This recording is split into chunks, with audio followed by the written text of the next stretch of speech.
time, I'd like to introduce Mr. Don and Mr. Chris from Atlantic. They're going to talk about cancer prevention.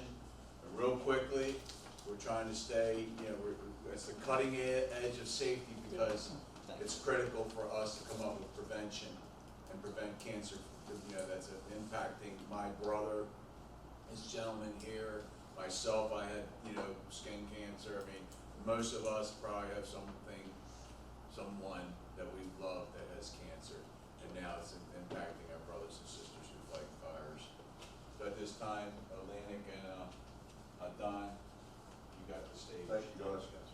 One of you, I left a message. Did you get my message yesterday? No. Don't worry about it. You're here, that's what matters. That's what matters. Are we not supposed to be here? No, you're supposed to be here. Gotcha. So I'm Chris Breslin. I'm the Vice President of Equipment Sales for Atlantic.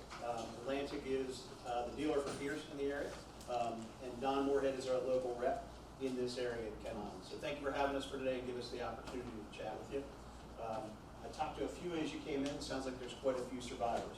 The original presentation that they asked us to do was focus on gear extractors and washers, and we'll focus on that quite a bit, but we really couldn't tell the whole story without the general knowledge of carcinogen protection.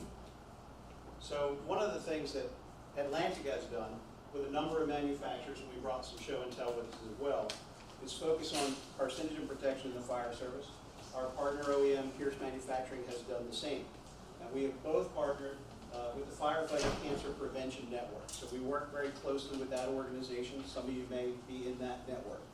They do have local representatives in Maryland, so if it's something you want to get involved in, they do not endorse product, but we do partner with them to help broadcast the message.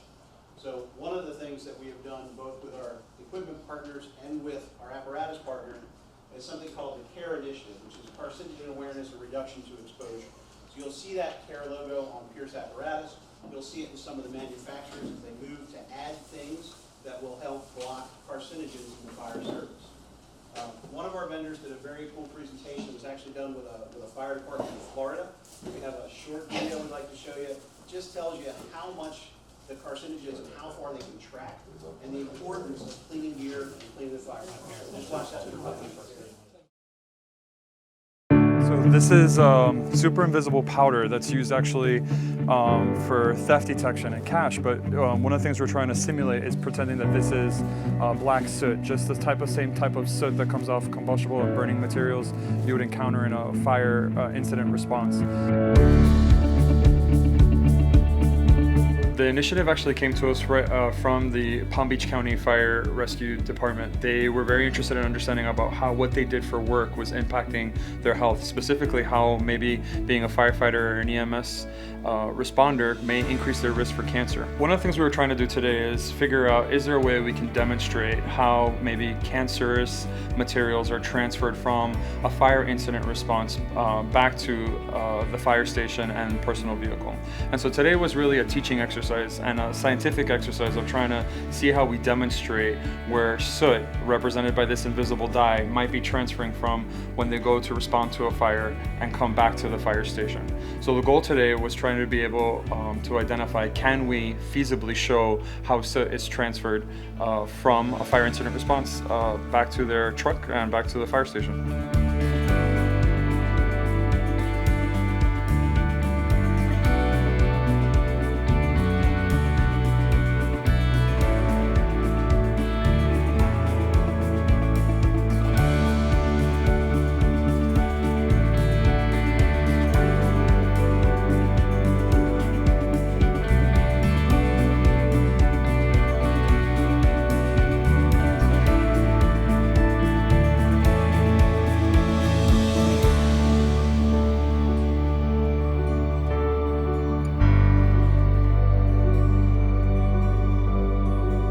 As you start going through the different scenarios of post-decon into the fire engine, back into the bunk, into the restrooms, back here to the coffee table, it starts becoming less visible to the naked eye. But that powder that is invisible over chronic exposure could be potentially causing cellular changes that we just don't know about yet.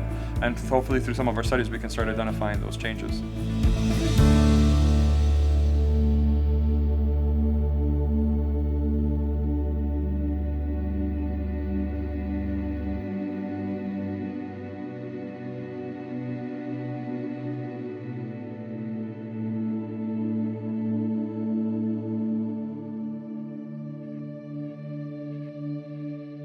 was really an eye-opening experience for us because I anticipated, some demonstration of how much dye would transfer. I didn't realize the breadth and scope of how much dye would spread within the different scenarios that we were shooting in, as well as continue to transfer on after the first fire engine truck. So for me, it was very impressive to see even some of the invisible dye transfer onto the bunks where they're sleeping at night.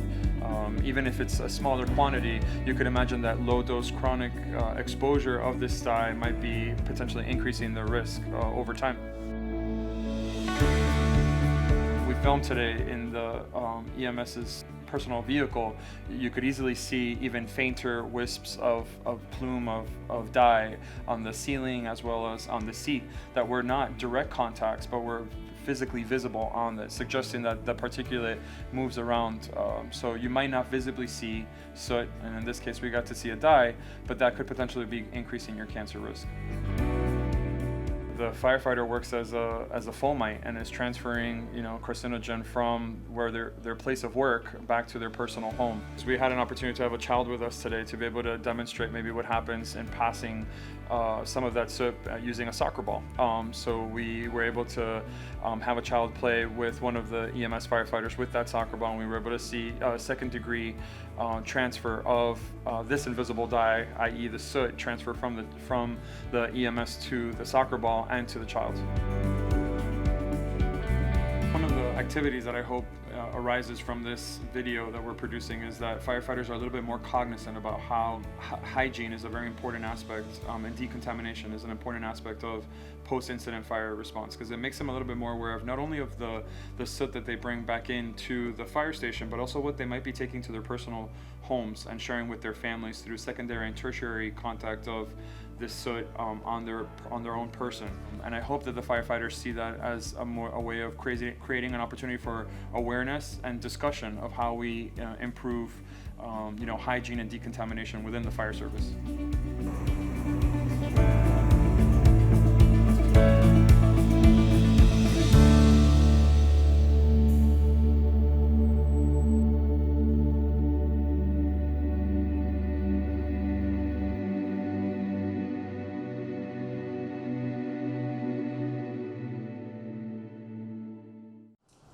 Is that an eye-opener? Yeah.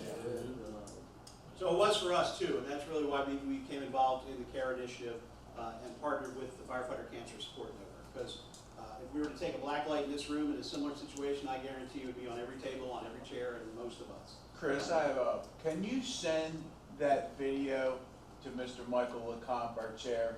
Yeah, so I gave your photographer both a copy of this presentation and a cool. copy of that video. Yeah. So that is on a jump drive for you, and we can certainly send it to you as well. Yeah, I mean, everybody in here has different association meetings we attend. Yes, sir. And it's wonderful. It's an eye-opener. Yes, it is. Yes. So some of the products that we focus on in the CARE initiative, you'll see many of them here in front of you on the table, but also some of the products that are helping with that. Clean cap technology, you may have heard of that with fire apparatus, getting gear and breathing apparatus out of the cab, keeping that cab in a very clean environment, vinyl surfaces, smooth surfaces that can be wiped down easily. That is also extending to wipes on the fire ground, some decon. Don was kind enough to bring a couple materials with him, some carcinogen blocking hoods.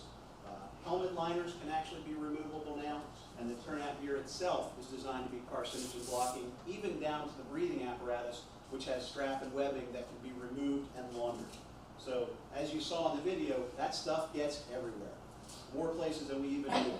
And the ability to wash it off is the most important step. You'll see when Don takes apart some turnout gear, we've integrated carcinogen blocking technology into the gear as well. So anybody that's ever been on a brush fire, you go out and you tromp around your pants, you come back and you got soot up to your waist when you take your pants off. Now we're using things like gaiters from the skiing industry that will prevent that transference of carcinogens up and down the body. So NFPA 1851 is the standard for care and maintenance of your turnout gear. The turnout gear, as you saw in the video, is one of the primary culprits of transference of carcinogens. And there's a couple different levels of cleaning. So the basic cleaning, the routine cleaning is rinse it off. Stand on a floor drain, let somebody hose you down. Get rid of those toxic carcinogens that are there. There are very elaborate processes with 2 sets of gear and decon on the scene, And that's the industry moving in that direction. That you gross decon after each and every fire and not bring that gear back into the fire engine, not bring that gear back into the station until it's laundered and cleaned. But the most basic, routine cleaning, wash your gear. Sounds easy enough. Examine the manufacturer's label, rinse it with water, a light scrub. So in our day, we got out there with a toilet brush and some soap and just scrubbed it down. The same is true. Give it a rinse. It'll knock a lot of that material off of it. If you need a little simple little stern, a stiff bristled brush, inspect it, put it back in service. So the only thing that they tell you at this level of cleaning is to isolate the layers. You want to take the liner apart from the outer shell. Is anybody familiar with how to do that? Depends on the manufacturer. See how it's done? Some manufacturers zip it, some other ones. So gear's changed a lot over the years. We now have integrated drag devices, DRDs, the DRD, does that get laundered with the liner or the shell? Anybody know? I didn't know either. I had to look it up. It actually gets laundered with the liner, not the shell. You would think the opposite because it's a rigid piece, but something very simple like that. Anything beyond a quick rinse and a brush off is considered under NFPA 1851 to be specialized cleaning. So if it's hazmat, blood, anything like that, has to go be cleaned by a professional cleaning facility. So if I get blood on me, if I get chemicals on me, it has to go out to a manufacturer or an authorized cleaning facility to be properly cleaned and decontaminated.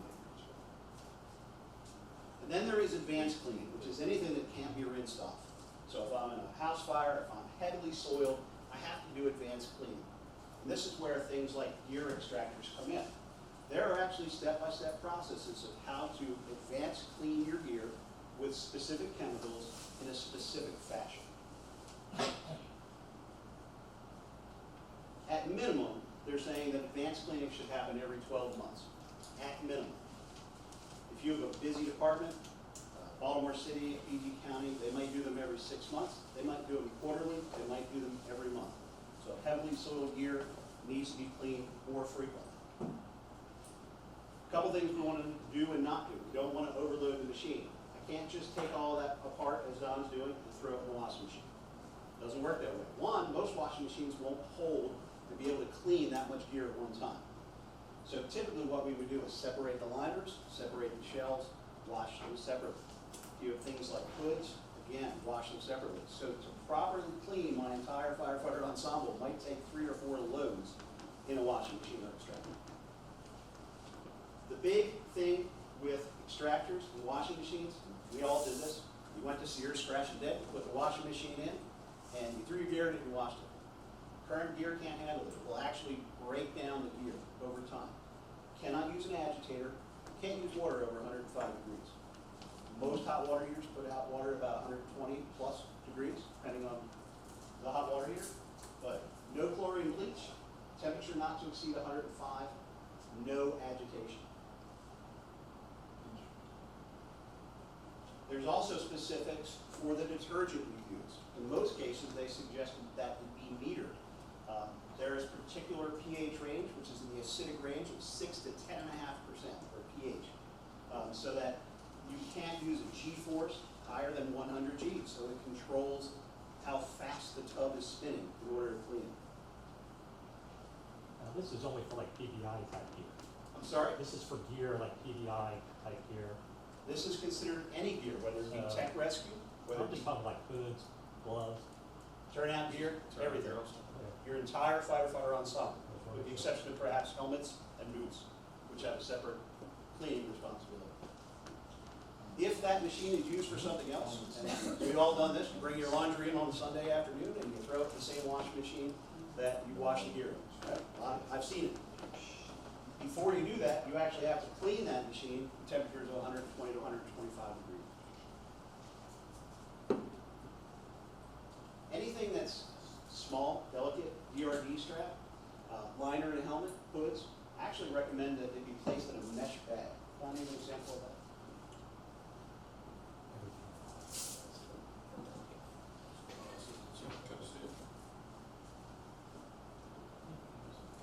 So anything that's not a shell or liner really should be placed in a mesh bag. That's a smaller one. They do come in larger sizes. much like delicates and laundry, you want to wash them the same way in that bag.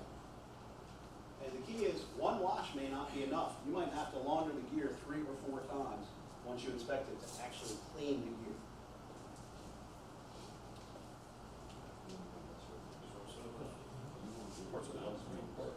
Well, there are drying machines. Air drying is preferred. If you do have a laundry machine that will dry, again, that temperature, the magic number is 105 degrees Fahrenheit.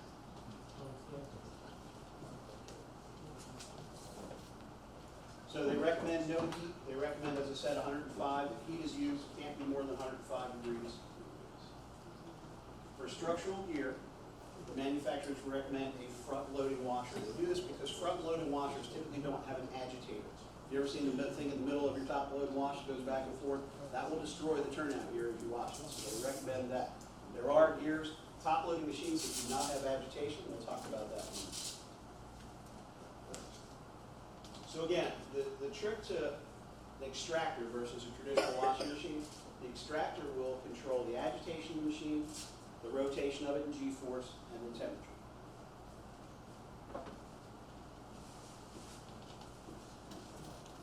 So the Nfpa standard says it should be washed in a highly programmable front-loading extractor. Highly programmable means you control all those variables. And the gear is cleaned consistently each and every time with the proper dose of chemicals for that gear from the manufacturer. So it's very scientific in its function, and it's very precise. There are a couple different manufacturers out there. We just threw up some random ones. They asked us when we put this together not to be specific to things that we sell. There are a number of quality machines on the market. The two that we most commonly represent are ReadyRack and Milnor. They're industry standard. Milnor in particular does a lot with hotels and hospitals. Don's going to talk to you a little bit about the differences in each of those machines and how they operate.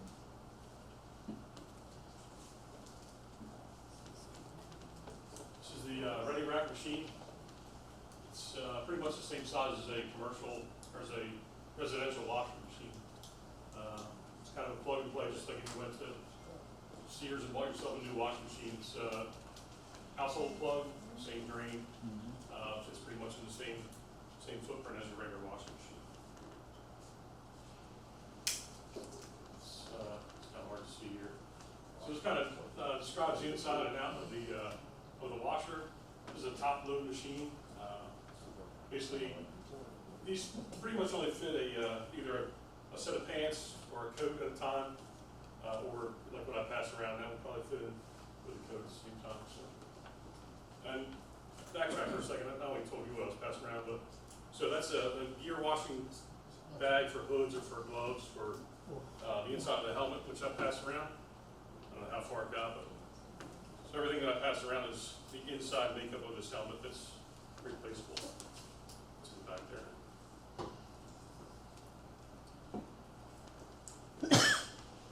So as I said before, it's a top load machine. Basically just, which one's the top one? Sorry. Right in the center here, the top just comes up like a conventional wash machine. Load the gear in kind of flat. It kind of feeds in.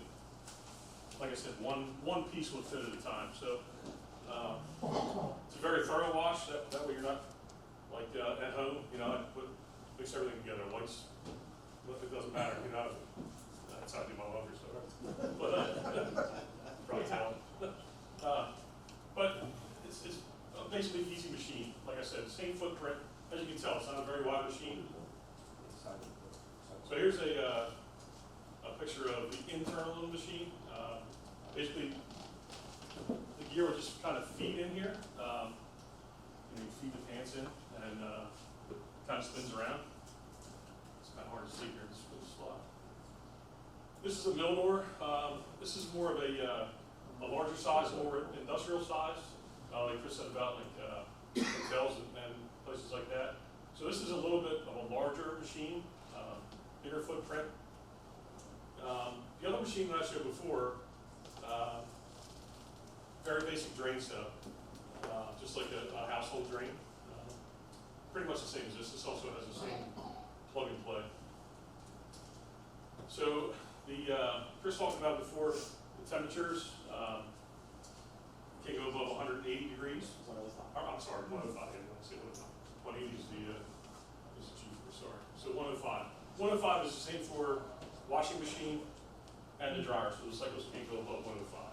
What's the science behind that, since it's designed to absorb energy much more intense than 105? So it is, I'll step through this. So thermal breakdown of the gear over repeated cleaning. So all of those fibers are woven in a specific manner. Over time, if that temperature exceeds it while it's being laundered, forced with water, forced with chemical detergent, it will break down the gear over time. That 105 they determined is the safest temperature to use while cleaning the gear, but still not breaking down its internal physical components. Yes, sir. Has enough of this been going on, or a long enough period that have they figured out what the questions on a dirty set of gear is compared to after it's been through the wash cycle? 90% reduction, 10% reduction, 20%? It depends on the manufacturer. So the best way to reduce it to near zero is professional cleaning from an outside service or the manufacturing service if they offer that. An extractor is designed for that advanced cleaning system. In theory, when it comes out of the wash, provided it's been properly laundered, you should be near zero toxic. Have you ever been involved with a company or a county that is looking at a grant to purchase your equipment, where you would have to give them the specifications? So Yes, that- we have. I don't know of anybody that's actually won one yet, but we have provided that information for Fire Act grant. Sounds like a gentleman did. So I can tell you, between Washington County, Frederick County, and Baltimore County, I've gotten 16. $32,000 to put a dryer in the washer extractor. Pretty easy. Does that include the plumbing too? No, I don't put that in there. Because these things, environmentally, you're gonna have to fill the I don't water put out. that in there. And I will Can't tell you, discharge this water once you do get a grant for into the these, sewer. AFG does require you, there is an environmental measure you have to go through once you get this.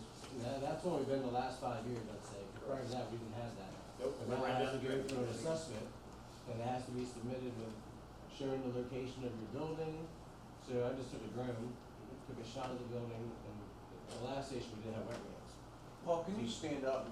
This is the president of the, There were some issues with He's that. standing up, yeah.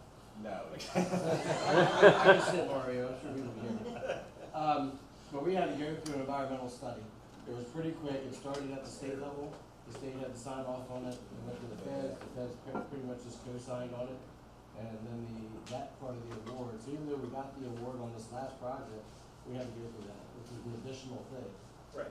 And that's through the Fire Act grant. That's your fire act, If I want to go out and buy one, you can do whatever. exactly. Mr. President of the fire chiefs, the reason I asked that question is probably a lot of individuals in this room. The next question to them is, how much does this cost, or approximately?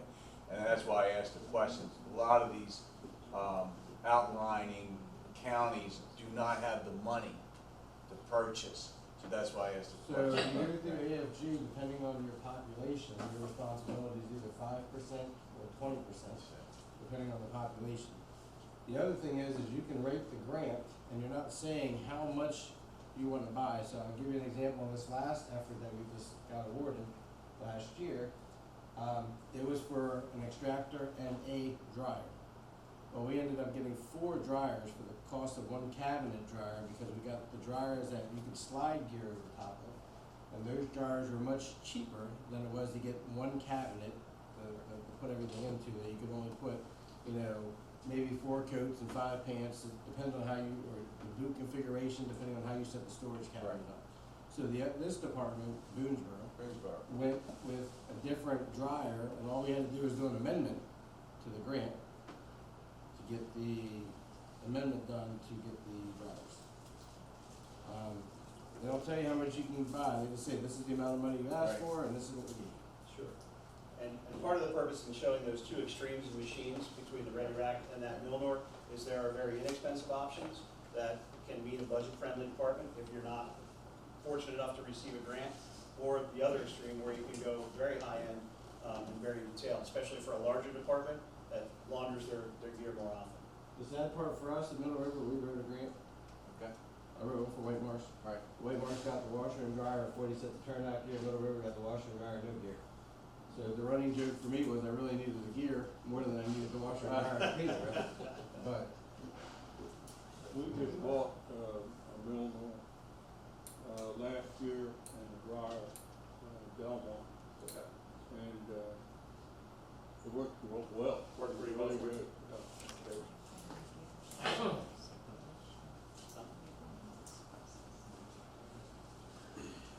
That's such a bad. It's not the same. Okay. So this is just the setting, so standard, standard wash, standard colors, standard whites. It's, pretty much, just like I said before, same setup as you would, use your home washing machine. It's kind of hard to see here, sorry about that, but, 5 different selections, medium, light, whites, colors. So that's some basics. We could go on for hours on the care initiative and carcinogen protection. We don't have that kind of time today. But we do programs on this periodically, especially at trade shows. We had a large display at the Maryland State Firemen's Association. We had the Firefighter Cancer Support Network there with us to demonstrate everything from decon on the scene to the materials and things that we use and that our vendors use to make carcinogens less invasive to firefighters, as well as the clean cab concept and how that's put to tassel. We're happy to hang around if you guys have questions for a couple minutes. Other than that, we'll get out of your way. Yes, sir. If anybody wants to see it, my menu is outside, and I have it safe for in mind. Can you mind if I expand on that a little bit? Absolutely.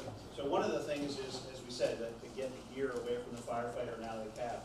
So the gentleman here just said in his command vehicle, he has an encapsulating cabinet in his vehicle. And there are vendors that sell these so that, you know, I'm an assistant chief in Abington, Maryland, in Harford County. I throw my gear in the back of his Spur, and wherever the stuff on it is where it goes. This gentleman actually has a pressurized isolated cabinet that keeps that gear separate from the vehicle and the occupants of it. So there are a lot of options to keep that out of harm's way. That's bad. Gentleman in the back we spoke earlier today, he talked about pressurization. We've seen many fire departments, especially in North Carolina, which has a higher taxation for these types of things, purchase downdraft pressurized gear rooms so the firefighters don't just throw it in the engine room where it's exposed to soot and dirt and chemicals that clean that engine room, but they actually have a separate area, downdraft, that keeps the particulate matter to the ground and keeps it from spreading and becoming airborne. So there's a lot of things that you can do in the fight to prevent cancer in firefighters. I strongly encourage you to get involved with the Firefighter Cancer Prevention Network. They do have local representation. They have a lot of studies and a lot of materials, plus almost every one of them is a survivor, and they're happy to tell that story as well.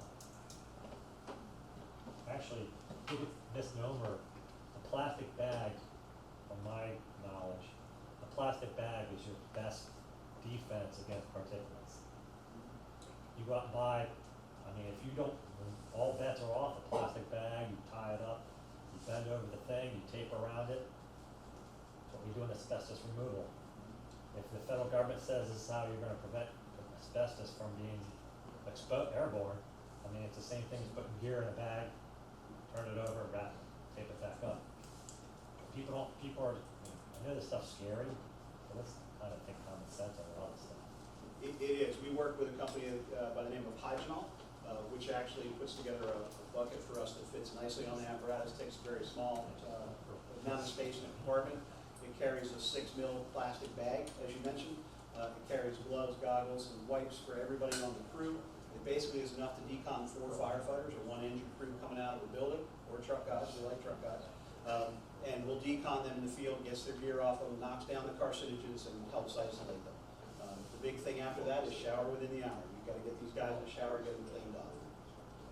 So, quick question on, so MSFA doesn't really go over how to decon a person in the field. Now, is the decon for gear typically the same as you would be for hazardous materials? Or is it more just washing the stuff down? Because I'm more used to, you know, getting a brush, dry, before you get wet, brush it off, wash it off, brush it off, air dry it off, and then you can go in the cab. Sure. Is that something that manufacturers are starting to produce, or, 'cause I mean, if you look through the cards, then, you know, all the different manufacturers, they just say, you know, they not, you know, use an extractor and all, you know, they don't So- mention field stuff. So to answer your question, it's not as invasive, so there is not currently a standard on the NFPA. A lot of the manufacturers are getting ahead of what they think will be the NFPA recommendation the next time the committee meets for that.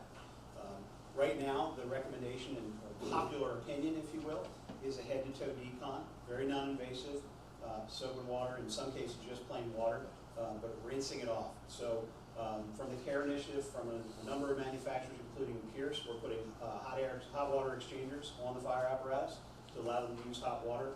One of our manufacturers, TFT, makes a decon pack. It's like a foam pack. It uses detergent to be able to rinse them from head to toe, and then knock all that carcinogen down, knock all that soot off of them, and then bag and encapsulate their gear.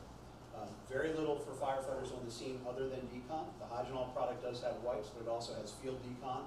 You can actually wipe the skin, and then obviously get them to a shower. Husky Containment does do a field containment shower that we can activate in the field. It's very simple to set up, and depending on the level, they can actually do a gross decon in the field. But there is not a requirement or a procedure or standard at current to do that. What about, winter rehab? I know my jurisdiction typically dispatches the ambulance bus, the mass casualty bus for, a heated, rehab facility. We're walking into our gear with, right after coming out of the fire and being cycled out. What do we need to do to the bus, since we're technically gonna be using this as a patient care facility for mass casualty, to make sure that it is ready to, just, we're clearly not using it as a cleaning department, we're contaminating it grossly, and now we're turning around and using it as a transport. Sure. It would be the same procedure it would be for cleaning gear. So water 125 degrees or warmer, cleaning that entire surface, just like you would decon anything else. So if you do use it for that purpose, it should be decon as well, with the proper chemicals, proper detergents, and the proper temperature level. Anybody else?